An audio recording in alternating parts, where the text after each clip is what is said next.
Mas só tem uma coisa, né?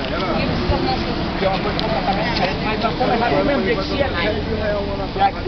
Usam os banheiros para usar droga, usam os banheiros, fazem gato de sapato aqui, e o coronel garantiu para mim que isso ia acabar, e continuou. Aí o que é que nós estamos fazendo? Estamos fazendo um ato, defendendo. Já está quase no momento do encerramento. Está quase no momento já. Bom dia, China. Tudo bem? Bem. Tá? Beleza. Então,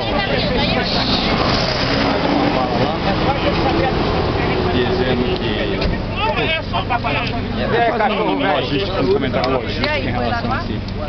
E nós do movimento entendemos perfeitamente sobre a questão do incômodo da ilegalidade. Porém, se fez necessário que nós viéssemos dar o recado, aquela coisa toda, né? Faz nessa linha aí. Nós somos cidadãos também, só que a gente não pode, tipo assim, descobrir o santo para cumprir o Meu direito termina no começo dele.